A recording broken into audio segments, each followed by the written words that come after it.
예, 안녕하세요. 저 라군맘 김경선입니다. 이제는 제법 가을을 느끼게 하는 날씨예요. 그쵸? 저는 근데 요즘에 왜 이렇게 세월이 빠른가 하는 생각들만 하고 지내는 것 같아요. 제가 2주에 한 번 강의를 맡았거든요. 그래서 이제 여유가 있을 거라고 생각을 했는데 전혀 그렇지가 않더라고요.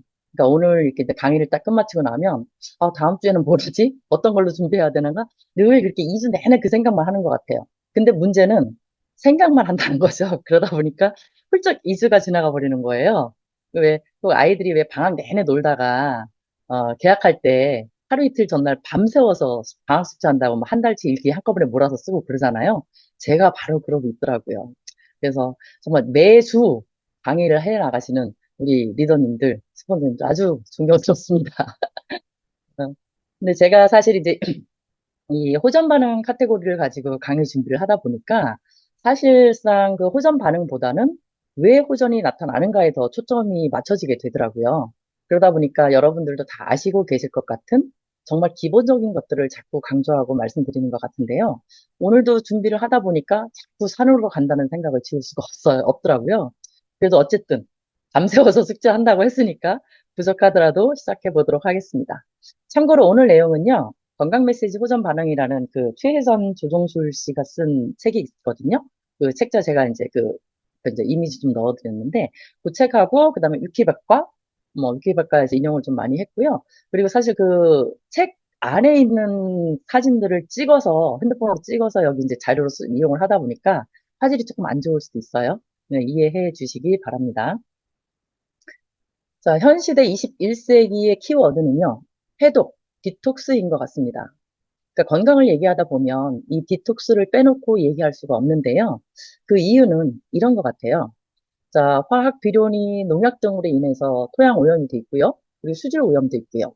그리고 식품 오염. 그러니까 이런 지구 환경 공해가 결국은 인간 체내 오염을 일으키게 한다고 보는 거죠. 즉, 양날의 칼인 인간의 기술과 문명의 발달이라는 편리함의 뒷면에 인체 내 오염이라는 불행을 낳게 되는 것이죠. 이렇게 지구상의 모든 것들이 어쩌면 오염돼 있다고 가정해도 틀린 말은 아닐 것 같은 지금 이 시대에 어쨌거나 이 지구상에 우리가 발붙이고 살아야 되기 때문에 그 많은 오염 물질들, 즉 쉬운 말로 독소들을 접하고 살면서 인체 내에 쌓인 독소들을 해독해야 한다는 생각들은 누구나 다 가지고 있는 것 같아요. 즉 이제 농작물의 생산성을 높이기 위한 무분별한 농약 사용, 그리고 식품 상품 가치를 높이기 위한 식품 첨가물들이 우리 인체 오염을 초래하게 되죠. 근데 식품에 첨가되는 첨가물의 종류가요. 저도 처음 알았는데 약 400여 종이 된대요. 근데 그 400여 종의 식품 첨가물이라는 화학 물질이잖아요, 결국은. 그래서 그런 것들이 우리를 병들게 하고 있다는 거죠. 근데 딱 왜 보기에 좋은 떡이 맛도 있다는 말이 있듯이요. 농작물이든 가공식품이든 간에 눈에 보기 좋고 색깔 좋아 보이게 만들기 위해서는 요즘 말로 영혼을 갈아 넣어서라도 그렇게 만들고 있는 것 같아요. 그래서 아예 안 보면 모르겠지만 보고 나면 정말로 입에 막 침이 고이게 보이고 막 먹고 싶어 안달하게 하잖아요. 근데 사실 그런 것들이 결국은 우리 인체를 병들게 한다는 것을 모르는 건 아닐 거예요. 근데 알지만 참을 수 없게 만든다는 말일 것 같아요. 근데 사실 또 우리 입으로만 들어가는 게 문제가 있는 건 아니죠. 요즘 시대는 뭐 초등학생도 화장을 하는 시대고 또 머리도 그냥 놔두는 사람들이 거의 없더라고요. 뭐 탈색, 염색, 파마, 뭐 기타 등등. 그러니까 이런 화학 약품들을 뭐 얼굴에 그리고 사실 우리 온 몸에 말 그대로 쳐바르잖아요. 쳐바르니까 어떻게 우리 몸이 상할 수가 있겠어요. 근데 입으로 들어가는 먹거리만 우리를 병들게 하는 게 아니라는 거 잘 아시잖아요.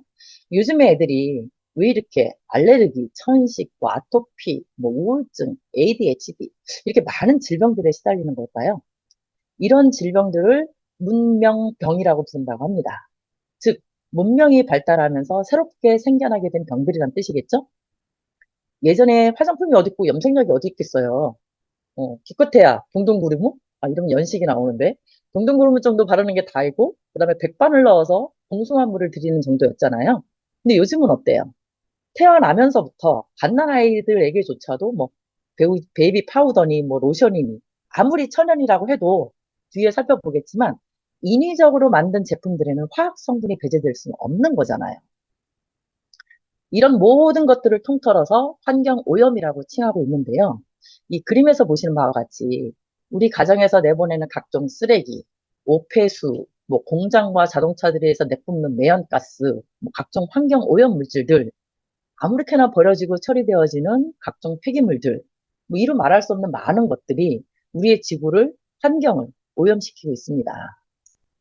환경오염으로 인해서 물마저도 안심하고 마실 수 없는 지경인데요.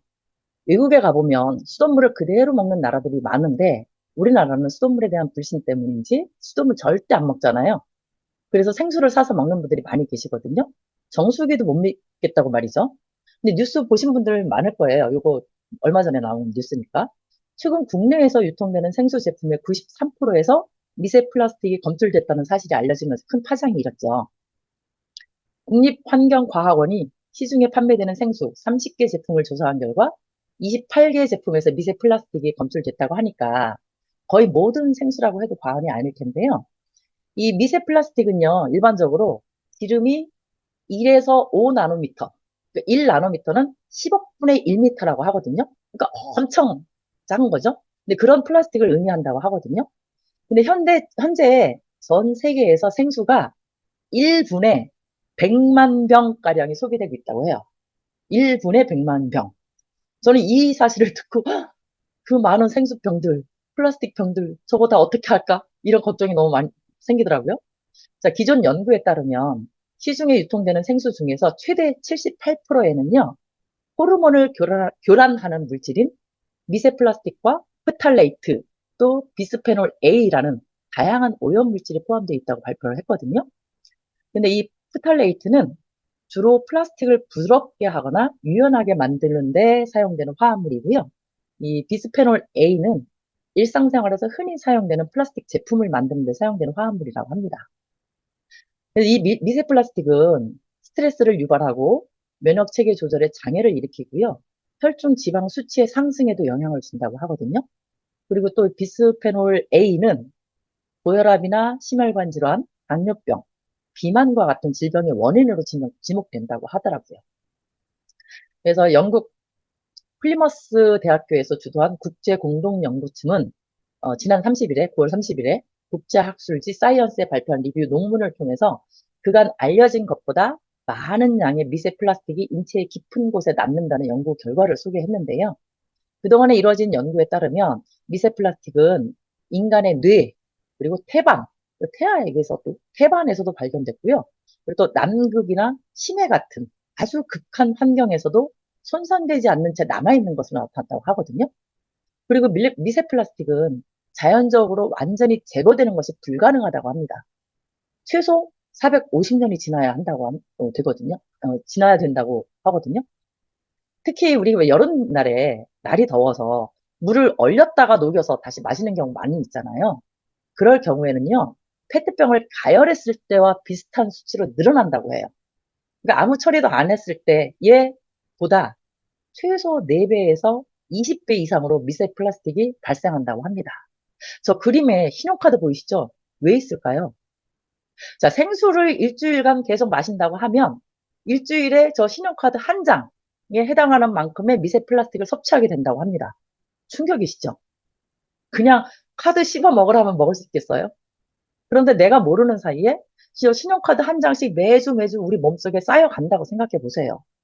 없어지지도 않는, 축적돼 있는, 정말로 끔찍합니다. 저는 그래서 생수병을 몇 번씩 재활용을 해요. 물론 세균의 위험이 있다고 얘기를 하잖아요. 근데 제 생각에는 세균이 미세 플라스틱보다 낫지 않을까요? 세균은 뭐 열에 의해서든지 아니면 우리 위산에 의해서든지 어떻게든지 죽거나 배출되거나 하지 않을까요? 그래서 미세 플라스틱보다는 조금이라도 안전하지 않을까 하는 생각에 그러고 있는데 계속 재활용을 하고 몇 번씩 하고 그리고 나서 버리는데 저도 잘 모르겠어요. 그러면 사실 어떻게 해야 될까요? 뭐 안 마시는 게 최상이겠지만요. 정답 아시는 분 저한테 연락 좀 주세요. 결국 이렇게 악순환에 악순환을 계속 반복하게 되는 거잖아요. 며칠 전에 보도된 뉴스 한 가지만 더 살펴볼게요.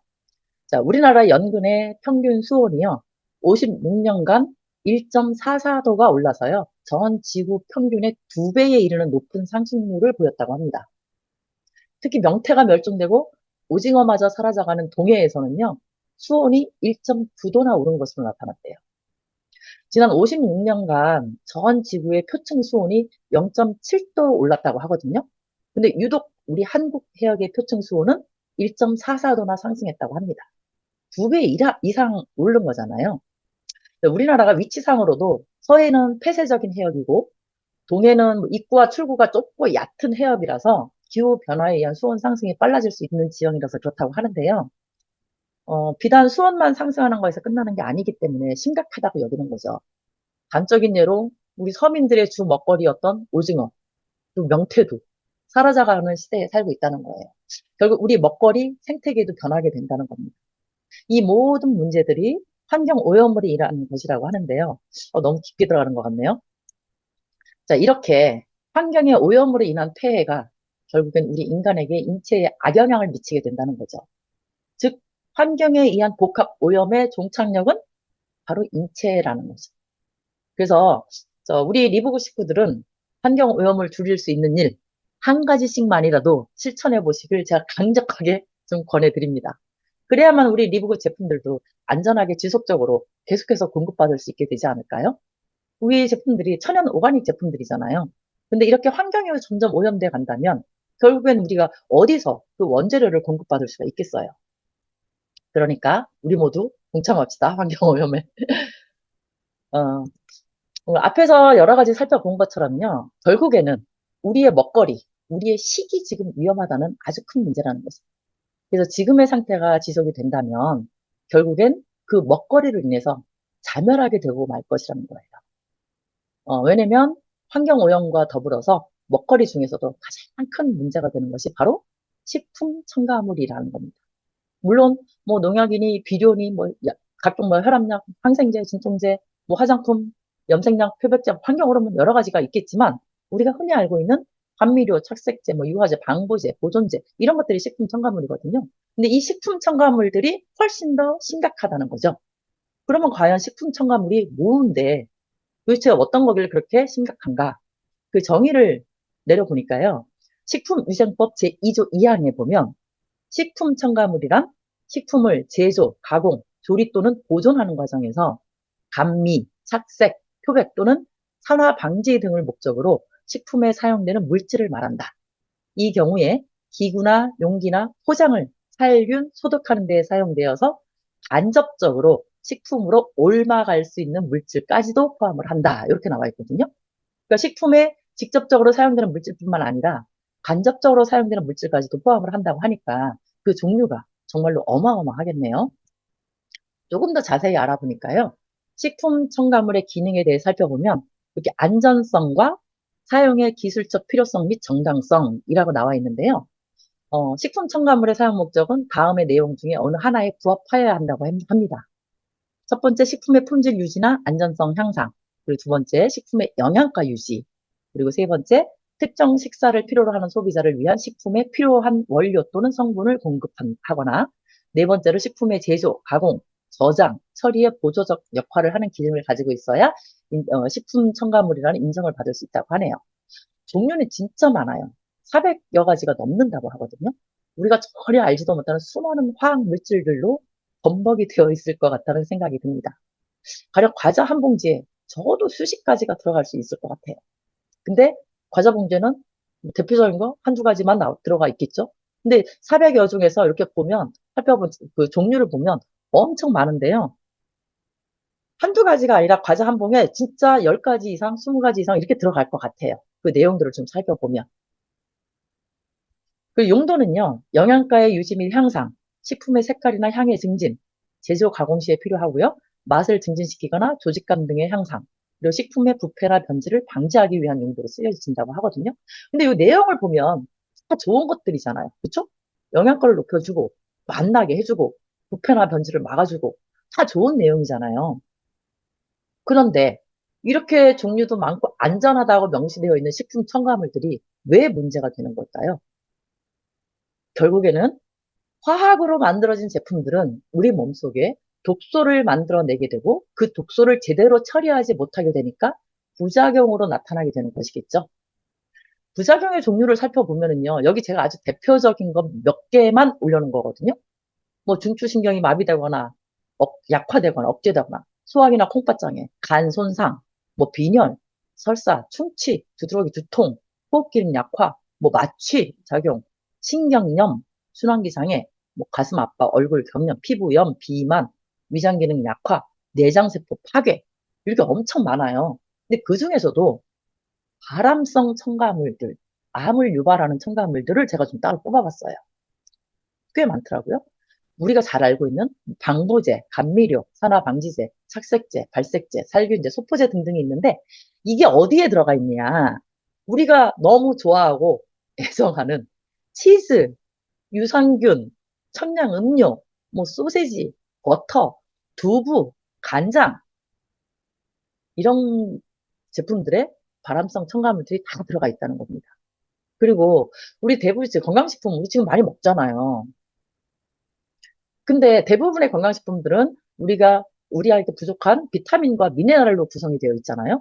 근데 이 식품 첨가물들이 비타민과 미네랄을 흡수를 방해하는 식품 첨가물들이 또 꽤 있더라고요. 즉 팽창제나 품질 계량제, 양조용 첨가물 등인데요.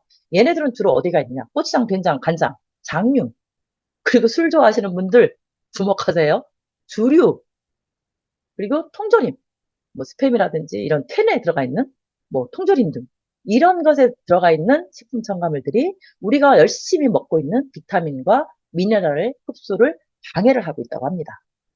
그래서 앞으로는 이제 밖에 나가서 사 먹는 음식이나 가공식품 같은 거 절대로 먹지 못할 것 같거든요. 근데 또 절대로 그렇지 못하잖아요. 얼마나 맛난 것들이 많아요. 입에 착착 감기잖아요. 절대로 포기할 수 없을 겁니다. 이미 우리 입맛은 수많은 식품 첨가물들에 길들여져 있기 때문일 텐데요. 그래서 저는 이렇게 생각합니다. 세상에 먹는 즐거움을 이길 게 없다고 생각하기 때문에 먹고 싶은 거 실컷 먹고 그 대신에 우리 리브굿 제품으로 디톡, 즉 해독을 잘 하자. 맞죠? 그게 정답일 것 같습니다. 그런데 우리 리브굿 제품들을 섭취하다 보면 아픈 곳이 더 아프다든가 새로운 증상들이 나타난다든가 하는 호전 반응들이 나타날 수 있어요. 제가 지난번에 말씀드렸잖아요. 호전 명현 반응이라고도 하는데 떤 용어를 써도 크게 벗어나지 않는 표현이라고 말씀드렸어요. 자, 호전 반응의 정의가 뭘까요? 자, 첫 번째, 질환을 극복할 수 없는 몸을 극복할 수 있는 몸으로 바꿔가는 과정이다. 어, 이거는 가령 저 같은 경우에는요. 제가 이제 감기가 이제 몇 번 걸리죠. 감기가 걸리면 저는 약은 전혀 먹지 않거든요. 제가 건강식품을 먹기 시작하면서 건강검진 빼고는 병원을 한 번도 가본 적이 없는 것 같아요. 저 아는 게 병이라고 뭐 약의 부작용이라든가 쬐끔 알잖아요. 그렇기 때문에 어떻게든 약 안 먹고 버티는 것 같아요. 근데 그냥 생으로는 당연히 못 버티겠죠. 그래서 제가 섭취하고 있는 지금 이제 리브 제품들 메가로 2배, 3배로 먹죠. 그 이제 컨디션이 안 좋거나 뭐 감기가 걸렸거나 이럴 때는 그러다 보면 자연스럽게 멀쩡하게 되거든요. 여러분들도 아시죠? 저희 리브굿 제품들 2배, 3배 드신다고 해서 전혀 문제되지 않는다는 거. 천연식품으로 만들어진 거기 때문에 인체에 부작용이라든가 전혀 없습니다. 어떤 분들은 자꾸 약이라고 하시는데요. 약 아니에요. 식품 자체입니다. 우리가 먹는 과일, 야채, 곡물 이런 것들이잖아요. 그러니까 전혀 문제될 거 없으니까 안심하고 드셔도 됩니다.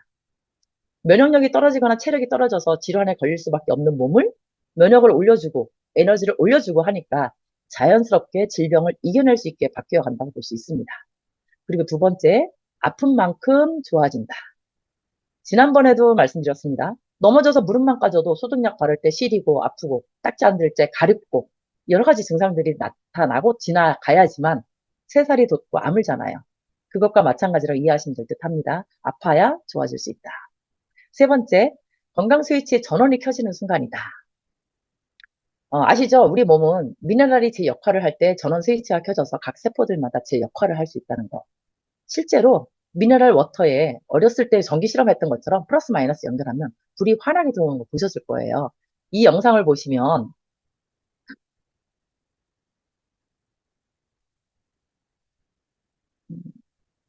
선생님 재생이 안 되나요? 아, 혹시 보셨을까요? 처음에? 이 하얀 물에 그냥 물에 담갔을 때는 지금 불 들어왔죠. 영상이 재생이 됐네요. 그냥 물에다 담갔을 때는 아무 반응이 없잖아요. 그런데 저 노란 물이 미네랄 워터이거든요. 근데 저기에 담그니까 아주 환하게 불을 켜잖아요. 자, 우리 몸도 똑같습니다. 지난번에 박대원 선생님 강의 들으셨잖아요. 우리 몸 전자로 이루어져 있기 때문에 미네랄이 신호를 연결을 해줘야 켜진다고요. 그래서 원활하게 우리 몸이 돌아갈 수 있게끔 만들어주는 게 미네랄이 하는 역할이라고요. 그래서 그리고 마지막으로 인체 내 각종 질병들로 인해서 병든 세포 그리고 죽은 세포들을 왜곡되어 있는 상태를 정상 상태로 되돌리는 반응들을 통틀어서 호전 반응이라고 칭하고 있다. 이렇게 보시면 될 것 같아요. 소전 반응을 일으키는 요인으로는요, 체외 요인으로 운동 부족, 뭐 스트레스, 농약, 뭐 가정 환경, 식품 첨가물, 의약품, 환경 오염, 외상 이런 체외 요인이 있을 거고 체내 요인으로 호르몬 균형이나 자율 균형, 신경 균형, 대사계 문제, 영양 균형 문제가 깨졌을 경우에 이 문제가 생기는 거잖아요. 즉 이렇게 여러 가지 환경이나 문제가 있을 때 이런 것들을 정상화시키기 위한 과정이 바로 호전 반응이다. 이렇게 이해하시면 될 것 같아요. 즉, 다시 한번 정리하자면, 우리가 여러 가지, 앞에서 말씀드렸던 독소, 즉, 화학 물질들, 독소가 가득 찼을 때 좋은 건강식품이나 영양분을 섭취하게 되면 인체의 면역력이 강화되면서 자연 치유력이 발동하기 시작하고 그 치유의 힘이 건강에 좋은 반응으로 나타나는 것, 즉, 재생 반응을 호전 반응이다라고 이해하시면 될 것 같습니다. 한마디로 호전 반응은 자연 생명의 원리로 치유하려는 재생 반응을 의미한다고 볼 수 있겠습니다. 근데 시간이 너무 많이 가서 오늘은 여기까지만 해야 될 것 같아요. 이제 본론을 시작하려고 하는데 시간이 너무 많이 지나서요. 그래서 다음 시간부터는 본론부터 이제 지금 나머지 준비하는 것들 또 본론부터 들어가도록 할 거고요. 그래서 오늘은 여기까지 조금 빨리 5분 빨리 마치도록 하겠습니다. 들어주셔서 감사하고요. 오늘도 즐겁고 복된 날 되시고요. 그리고 파이팅 하시기 바랍니다. 저 라군맘 김경선이었습니다. 감사합니다.